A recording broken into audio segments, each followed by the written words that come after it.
жол маселеси да каралбайт да. Ремонт да болбойт, же башталат. Элдерден биздин документибиз жок да. Колунун ардагында биздин үй турат, биягында үй турат. Проектisi жок, эчтекеси жок эле салып алышты. У нас тоже этот же вопрос, на который мы не можем найти ответ.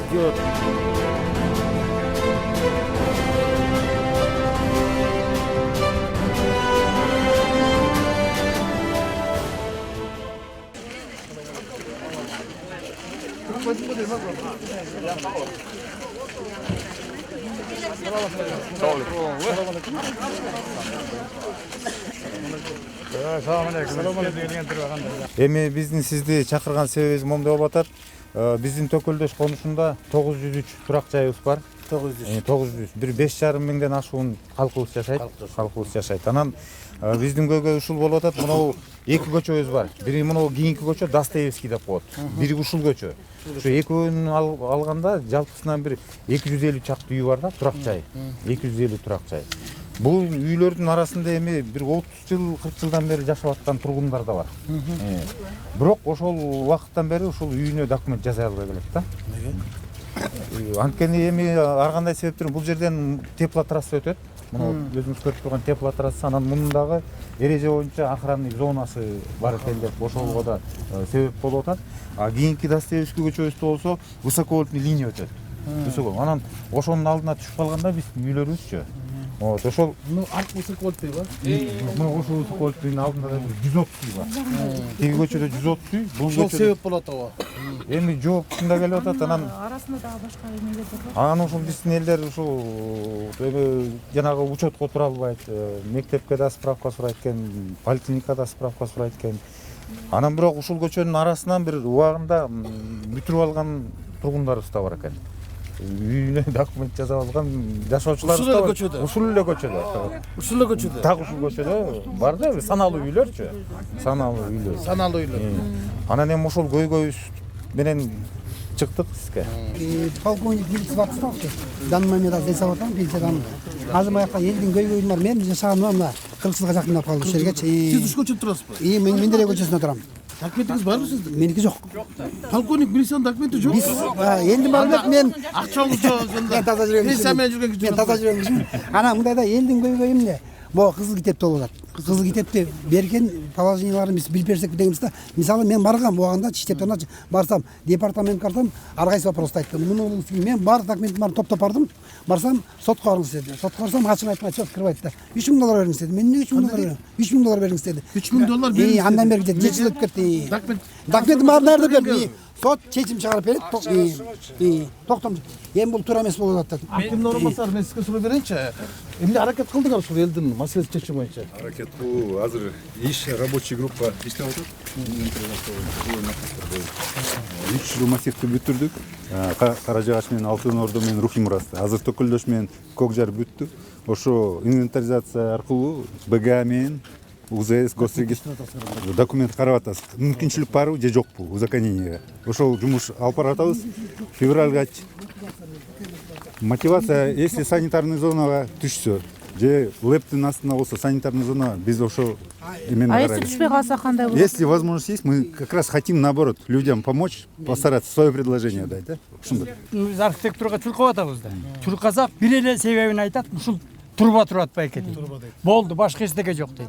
Эми мына азыр мынаяка турба салды жаңы, ушуну кошот деген архитектурада биз ушинтип укканбыз. Муну азыр подача жок, обраткага кошулган теплосеттики.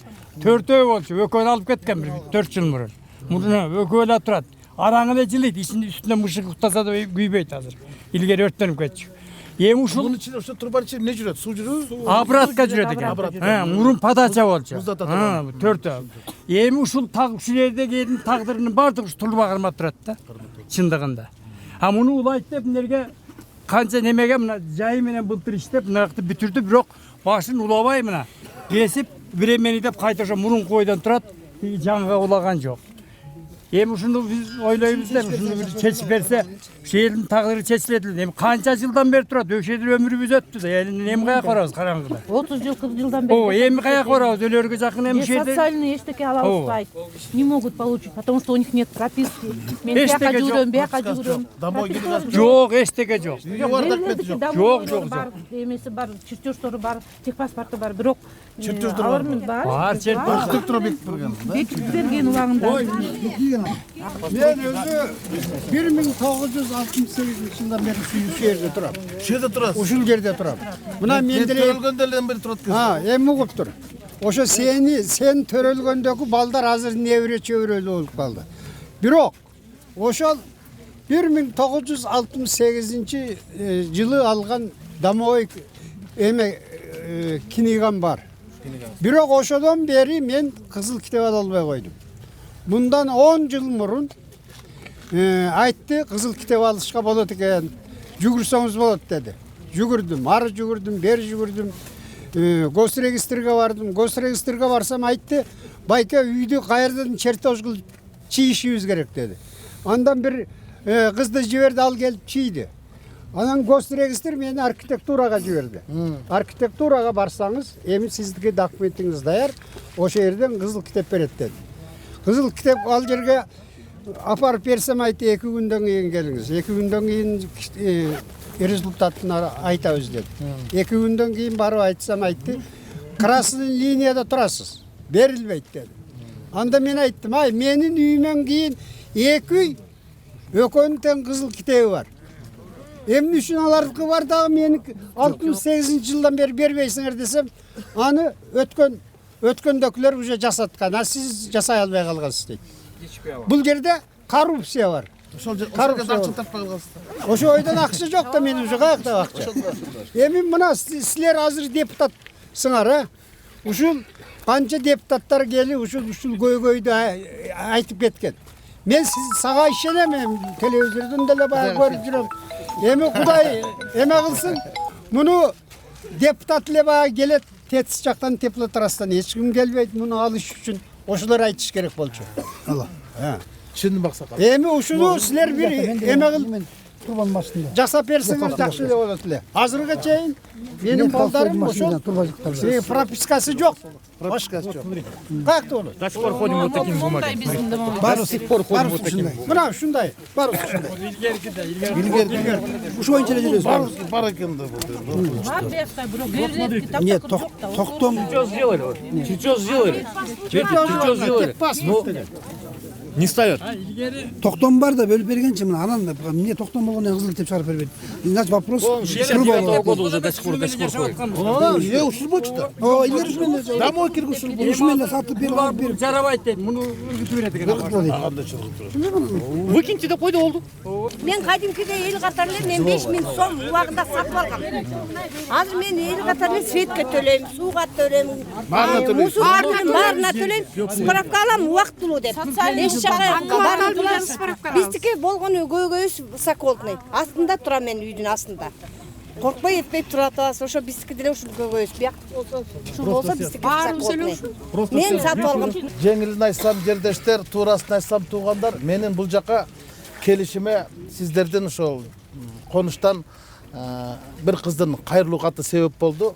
Анан ошонун айткандан кийин мен көңүл буруп, анан арызын окуп көрүп, анан келдим. Ошондо эле көп жыл бою көрүнбөгөн, көрүнсө дагы көңүл бөлүнбөгөн көпчүлүк элдин көйгөйү бар экен, мен каттан окуп көрдүм.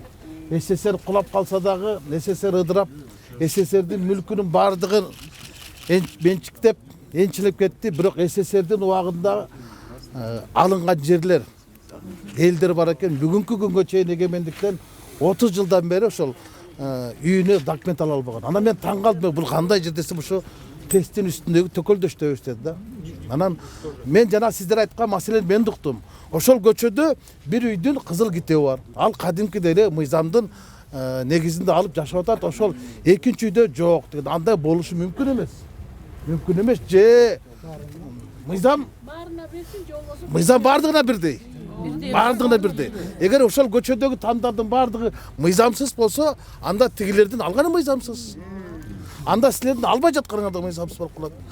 Мен ошол маселеге ушу мына бийликтин өкүлдөрү да келиптир.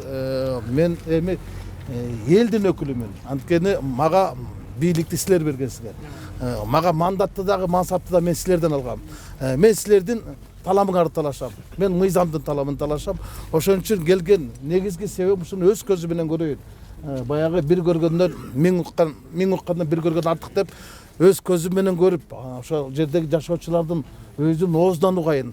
Эмне үчүн мындай болуп калган ушул мен деле таң калам да. Мына силер айтып атасыздар.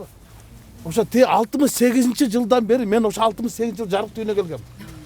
Ошол күндөн ушул күнгө чейин чейрек кылып 50 жылдан бери ушу үйүңүздү мыйзамдаштыра албай келесиз. Ал эми Ататүрк деген парк бар. Парковой зона. Ошол жердин баардыгын байманаптар, министрлер, депутаттар, спикерлер ал зона парковой. Ал эч кандай трансформацияга жатпайт. Бирок болбой эле там салып, мыйзамдаштырып алышты. А эмне үчүн силерге окшогон карапайым калктын таламына келгенде эч ким бийлик көрмөксөнгө салат.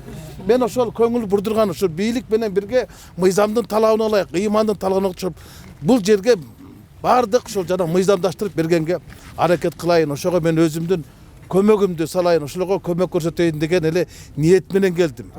Эми мен айтып атасыздар ушул маселени чечип бер деп. Албетте мен азыр сиздерге чечип берем, мен муну минтип коем, тигинтип коем деп айта албайм. Сиздер айтып атасыздар мага ишенем деп, мен Кудайга ишенем. Сиздер мага ишенсеңиздер. Бирок мен чындыкка ишенем. Эгер чындык бар боло турган болсо, мыйзам бар боло турган болсо, анда силер ушул 30 жылдан бери жашаган үйүңөрдүн паспорту жок отурганыңар бул чындыкка дал келбейт. Эгер мыйзам иштеп аткан болсо, силер мыйзамдын негизинде жер салыгын төлөп аткан болсоңор, сууга төлөп атсыңар, светке төлөгөндө мыйзам иштейт. А пропискага келгенде мыйзам иштебей калган бул туура эмес. Туура эмес. Мен деле көрүп турам да эми. Анан жанагы мен үчүн таң калышты, урматтуу Жаштарыбызды акимдин орун басары, сиз мага башка жакты инвентарь жасап бересиз. Бул менин ошол эл өкүлү катары мен сизге ошо депутат катары сизге бир суранат элем, тапшырма берет элем. Муногу көчөдөгү ушул эки көчөдө жашаган ар бир үйдү инвентарь жасап бересиз. Кимдин документи бар, кандай жол менен алган. Эмне үчүн мына киши айтып атат, полковник милиция. Мыйзамды коргоп жүргөн киши бүгүн өзүн коргой албай калыптыр. бул өзү чест. Тамы бар. Атам дейт. Документи жок. Машинасы бар, техпаспорту жок болот бул башкадан. Анан кантип булар пропискасы жок болсо, жашап аткан жик болсо, мен азыр домой киргенди көрдүм. Ошол СССРдин убагында Октябрь районундагы эле немеси каттап чыгарыптыр. Анда мыйзам иштеген болсо, эмне үчүн ушул СССРдин убагында бөлүнгөн жерлер экен, 3 сотук, 4 сотуктан экен. Эми буларды мен билем, буларды сүрдүрө албайсыңар. Эч ким силерди сүрдүрө албайт. Сот дагы чечим чыгара албайт. Андай болгондон анда мыйзамдаштырып бериш керек. Жок деген мыйзамдаштырып бериште. Бул мыйзамдын талабы да. Силер жашап аткандан кийин силер ошо жашоодогу өзүңөрдүн документти коюшуңар керек. Ошол жерге пропискага турушуңар керек.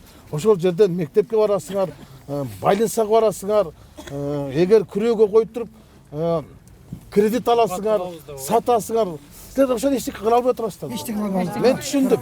Көйгөйүңөрдү түшүндүм. Мен бүтүп коеюн, анан мен эми буну сиздерге азыр эле неме кылбай, бирок мен бул боюнча өзүмдүн кабинетиме ошол мамлекеттик каттоо кызматтын Октябрь районунун акими, мен Бишкек шаардын мэриясын чогултуп алып, мен ушул жерге чогулушка барып келдим. Мунугу атайын жогорку кеңештин телевидениясы. Ушуну атайын алып келдим. Ушуну тартылган нерсени, сиздердин айткан нерселердин баардыгын чогуу отуруп алып, менин кабинетимен көрөбүз. Анан кийин иликтеп чыгабыз, архивдик материалдардын баарын көтөрөбүз. Бирок бул кандай болуп чечилиш керек? Баары бир чечилиш керек. Баары бир мыйзам жол бергенде кылып чечилиш керек. Анан зыян, мамлекетке зыян келбеш керек. Эч убакта. Анан кийин бул силер мен эң негизгиси силер бул жерди сатып алдыңарбы? Же басып алдыңарбы? Убагында сатып алгансыңар, убагында кезекке туруп алгансыңар. Берде мындай жерди басып алган эмессиз да. Сатып алган жерди анан мен көрүп атпаймынбы? Басып алган жерлерди деле мыйзам менен мыйзамдаштырып атпаймынбы? Ошон үчүн мен бул маселени көтөрө алам. Ага менин акылымда, алымда жетет. Ошо жогорку кеңеш трибунасынан да айтам, анан ошо бүткүл ошо тиешелүү ведомство министрликтери менен бирге ушул маселени чечкенге өз салымымды кошоп, ошого гана убада бере алам.